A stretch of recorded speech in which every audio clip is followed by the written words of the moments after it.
Hello and welcome. My name is Brian Caplen, editor of The Banker. I'm here with Joy Macknight, transaction banking editor, and we're reviewing the top 1,000 results. We've just got a bit of a taste, Joy, for how it's going to look for the July issue, one of the most important issues of The Banker in the year. And China's always done well over the last few years. How is China looking this year?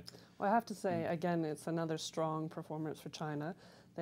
Chinese banks take 4 of the top 10 rankings this year. They did last year. Yeah. As they did last year. And that you see this great build-up in Tier 1 capital. And also all the banks that appear in the rankings are profitable this year. Okay, but I mean, there's obviously some concerns about the Chinese economy. I mean, is there any way in the ranking figures or the top 1,000 figures that we're starting to see any signs of weakness? Yeah, well, in actual fact, the totality of the profits this year is actually for the first time has gone down, and for the first time in a decade has actually decreased. For the country as a whole? Yeah, for the country as a whole. Okay, so that is an indication. And what about on non-performing loans? Well, they have what they call special mention loans. In actual fact, that has gone up quite dramatically. That's like a stage before you get to non-performing. Yeah, so they haven't recognized NPLs as such, but these special mention loans, they've actually doubled in the last year. Okay.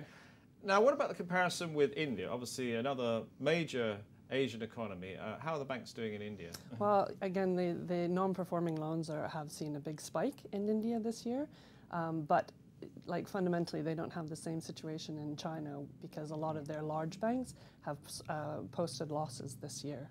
Okay, so a difficult period for Indian banks. And actually, it's been a difficult period for emerging markets in general, hasn't it? Because a lot of them have been hit by currency falls. And as we measure the ranking in dollars, that does impact on some key countries. Exactly. So the emerging market currencies have taken a hit from the strong US dollar. And you have countries like Russia, South Africa, but especially Brazil has taken a big hit. But obviously, it's not just emerging markets that the currency has affected. The euro has really taken a hit. And I know that you've been looking into the situation with the European banks. What really is going on there? Yeah, that's right. I mean, it's been another poor year for Europe in general. The euro's fallen. That doesn't help the Eurozone banks. Although, funnily enough, they have actually, they're slightly more profitable than they were last year. And there's been some great turnaround stories. So where you've seen excessive losses previously, some of those banking sectors have restructured and recovered. So Austria's done rather well, big improvement. Spain's big improvement. And actually Greece, a big improvement on the banking sector.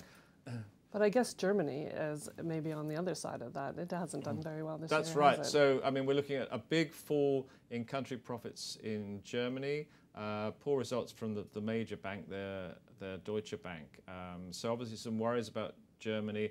Big discussion in Germany itself about the impact of negative interest rates, both on the banking sector and on savers. And the other interesting story is Eastern Europe. Where again, with some very poor results, and we've seen a lot of political interference in the banking sector with levies and sort of deals done on Swiss franc mortgages and so forth. What about the UK? Obviously, it's a huge financial centre here in London. Yeah, again, the banks, going the wrong way again. This is the story for several years. Falls in profits, falls in the size of the balance sheet. And generally a retrenchment on the UK banks, particularly Royal Bank of Scotland and Barclays. So again, no signs yet that the UK banking sector is really getting back to its strength pre-crisis.